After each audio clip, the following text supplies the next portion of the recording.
Let's discuss this question. Where are the Cardano decentralized apps? Ready? Let's go. We're going to talk about the Catalyst Fund 4 winners that just barely came out.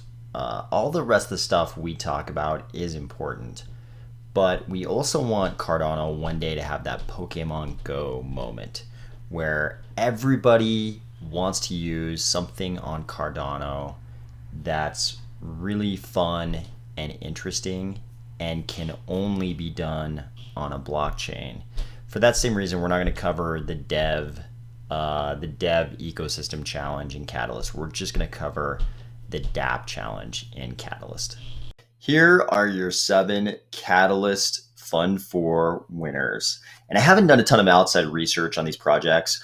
We're just going to look with our eyes at their Catalyst proposal, and then we're going to discuss the highlights that jump out at us. We could have missing facts here. There could be missing detail. Somebody might know of something on one of their websites that we're not going to cover in this very, very cursory review of what they proposed for Catalyst. But we're just going to look with our eyes and react to what we're seeing. So don't view this as an ultimate expression of fact about these projects or anything like that. We're just going to look at their Catalyst proposals and, make some observations here.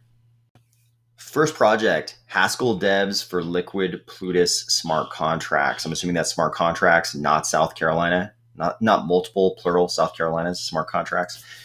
So if I remember right, I could be wrong, but I believe Liqwid won awards. They won rewards of funds in Catalyst 2 and 3 and Catalyst 4 now. So they've been given money in 3 Catalyst funds in a row. And I've known from the start, Liqwid, they're kind of like one of us. They're the people involved with Liqwid have been around Cardano for a long time.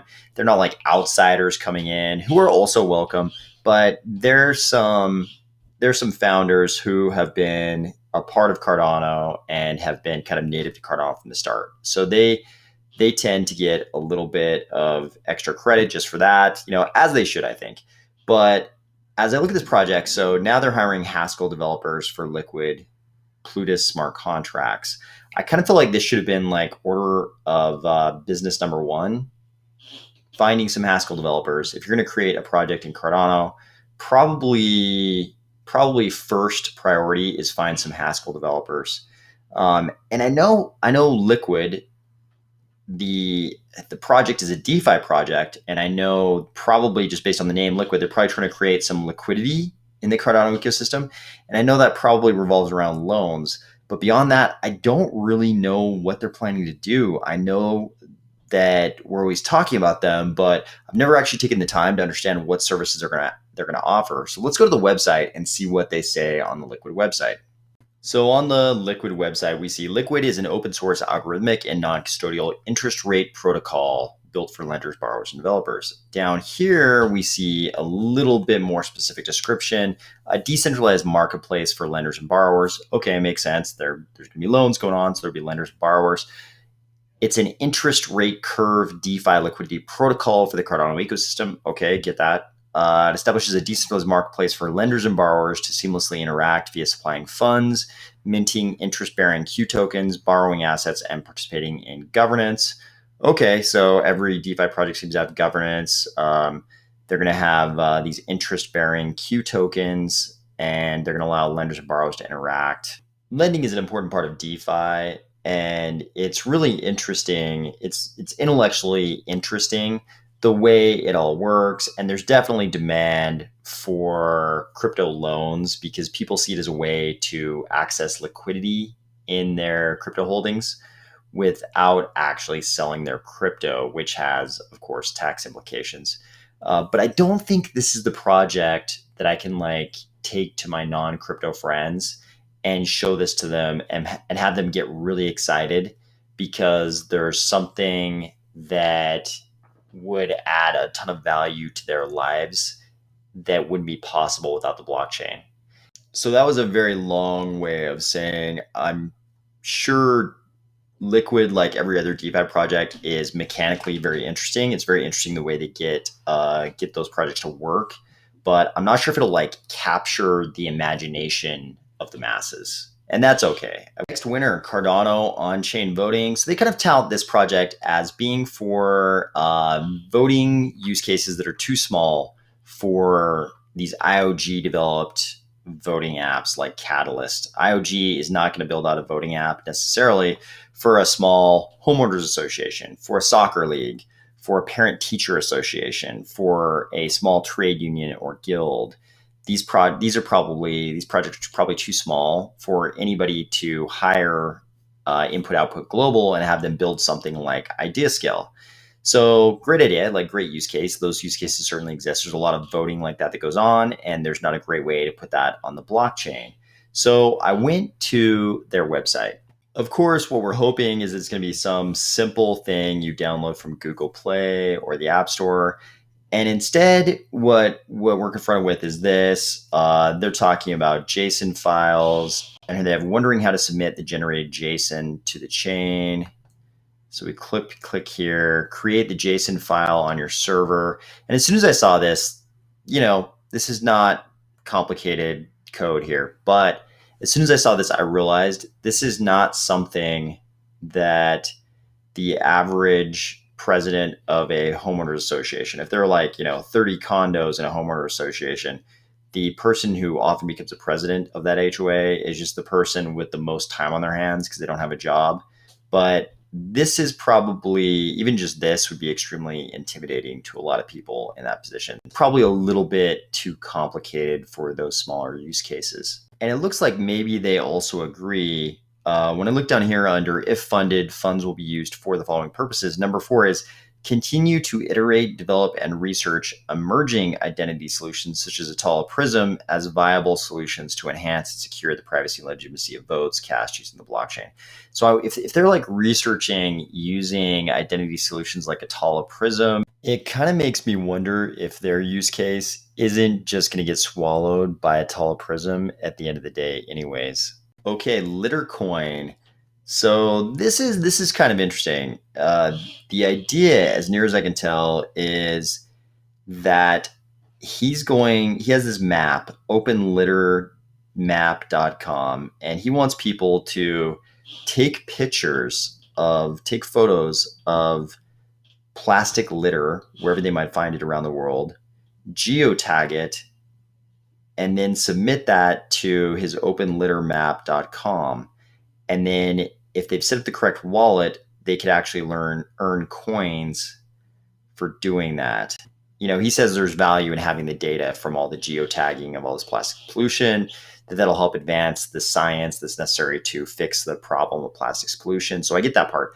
But what is going to make the coin valuable? What's going to create demand for the coin? I get why the same people who are already taking these photos and putting them on his map and geotagging them, I get that those same people will do it, probably even more if they're earning a coin, but it also makes me wonder what gives the coin value. And I kind of wonder if this project would be better if it was aimed at creating something like a carbon banking solution, but really a plastic banking solution where everybody photoing and geotagging and disposing of this plastic waste earned the token.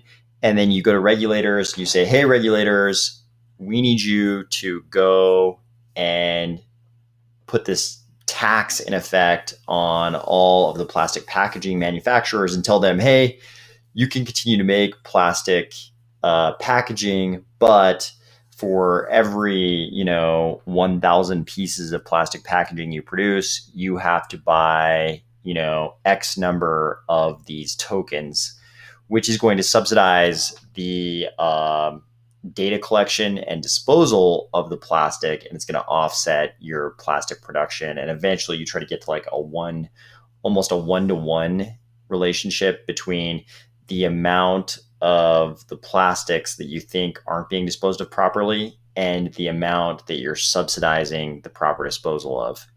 I kind of wonder if that's the only way to give value enough to these tokens that you could actually get a substantial amount of cleanup of these plastics done through the token. Because I know a lot of people are probably picking up the trash and putting it on the map for nothing right now. But I think the number of people who would do it would be much, much larger if they were earning a token and the token actually had some real value.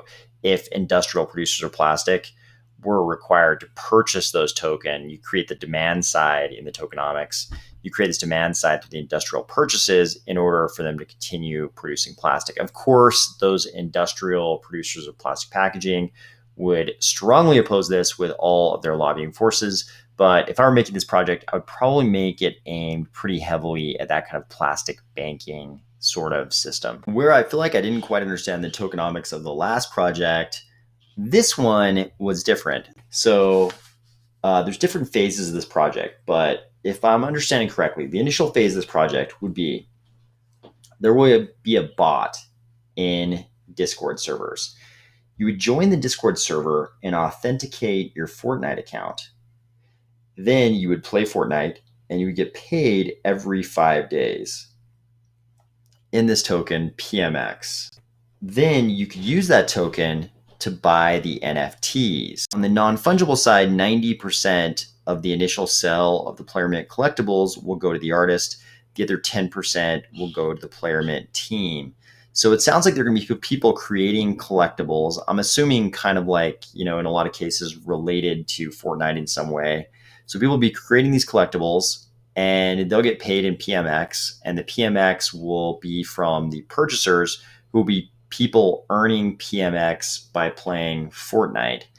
And the team, the Playermint collectibles team or Playermint team, will keep 20% of the minted token. Each epic, 80% of the minted tokens will fund the prize pool for people to get paid to play. The other 20% of the minted tokens will be distributed to the Playermint team. On the non-fungible side, 90% will go to the artist. The other 10% will go to the Playermint team.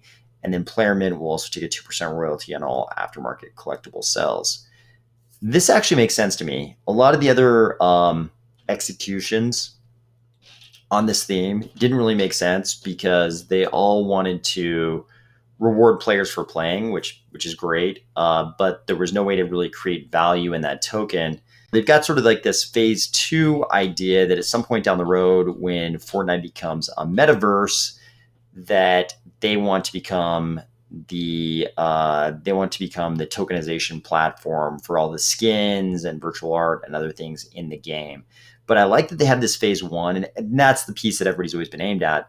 But I like that they have this phase 1 where players earn by playing, and they can spend those on collectibles that artists create, and the artist gets 90% of the initial sell. So the tokenomics on this actually look pretty good. They look a lot more realistic than a lot of the projects aimed at the same use case. We've also got Cardax up in the mix. I think they say it right here. Cardax will be like Uniswap, but on Cardano. It's an AMM, automated market maker. I think we all know what those are at this point, and this will be one of them. Here is a real estate investment platform called Estati.ae. When I look at their website, it looks like it's mainly a platform to use Bitcoin, Ethereum, Tether, or ADA to buy properties like condos in Dubai. But if you use anything other than Tether, any of those other cryptos, you pay an extra conversion fee. So right here, please note that there's an additional conversion fee for non-USDT currency. This makes me question whether you might as well just convert your crypto into dollars and just buy with dollars. Because at least in the US, if you use your crypto to buy something like real estate and you've seen appreciation in that crypto, you're going to have to pay taxes on the amount of that appreciation. But if you used your crypto to buy the house, you would then have to sell other crypto to pay the taxes on the amount of appreciation that went into the house. So it might be easier to just convert your crypto into dollars and spend it on the house. I know it's not the result any of us in crypto want, but the way the tax codes in the US and I believe Canada are written right now, in North America. I think it's hard for me to figure out why it's not just easier to convert to fiat if you're gonna do it this way, especially where you're paying an additional conversion fee if it's not Tether anyways. Finally, we have a Cardano-based marketplace. It looks like this is for decentralized trading of user-made tokens like NFTs. The person behind this project is a theoretical astrophysicist who is transitioning into a career to become a dApP developer on the Cardano blockchain. That's great. We'll take all the theoretical astrophysicists you got for sure. What I wonder about when I see this, he's got really interesting description of what he wants to do, including like some very specific deliverables about what he'd like to build under the hood of this marketplace. But just at the outset, I kind of wonder with the recently announced IOHK Wolfram Coty three-way partnership, is a single theoretical astrophysicist going to be able to come up with a better NFT marketplace than those three entities? Obviously, when this person submitted this proposal, that partnership hadn't even been announced yet. But I kind of wonder if a smaller team, I don't know how many people this is, maybe it's just the one person, but I kind of wonder if the smaller team, even with, let's see how much money was requested here, even with the $5,000 in requested funds, I wonder if they're going to be able to build anything that can really compete with something built by all of IOHK, Wolfram, and Coty. And with that, I will talk to you tomorrow.